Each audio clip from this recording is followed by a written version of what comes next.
Maintenant que vos micros et là où les batteries sont installées, on va passer à la partie la plus importante, c'est le câblage du côté AC. Donc directement dans votre coffret AC, si vous en avez un, ce qui est quand même recommandé, plutôt que d'installer tout directement dans le coffret de la maison. Donc dans votre coffret AC, donc là vous avez en premier, vous avez votre câble qui arrive des micro-onduleurs. Ce câble-là va directement au Q-relais. Ce Q-relais, il est obligatoire avec toutes les séries IQ. Que ce soit des IQ7, des IQ7+, IQ7X, c'est obligatoire. Vous ne pouvez pas vous en passer, autrement l'installation ne sera pas validée car vous n'aurez pas de relais mécanique.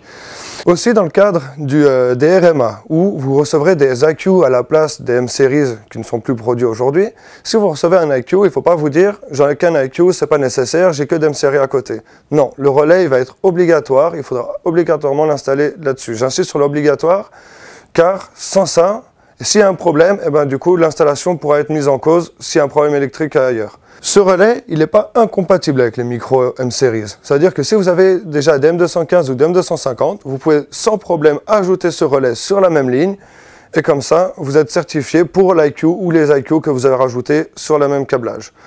Donc, comme je vous ai montré, on arrive du toit. Par ce câble-là, on arrive directement sur le relais. Donc vous avez en bas from PV, ce qui veut dire du PV. Et ici, on a to grid, qui veut dire vers le réseau. Donc vous arrivez avec votre réseau, vous passez à travers, et là, vous ressortez vers les panneaux. Ensuite, de votre Q-relais, vous allez sur le disjoncteur approprié, donc celui-ci.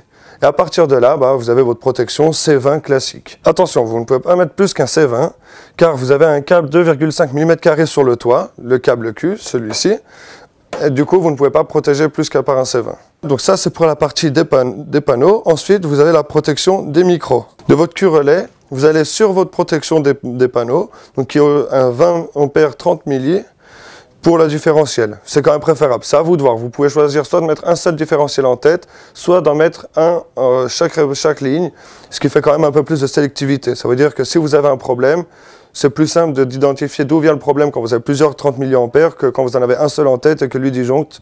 Ensuite, il faut diagnostiquer tout le reste. Donc là, vous avez votre disjoncteur pour les micros, celui pour la batterie ou les batteries, celui de l'Envoy et celui du parafoudre.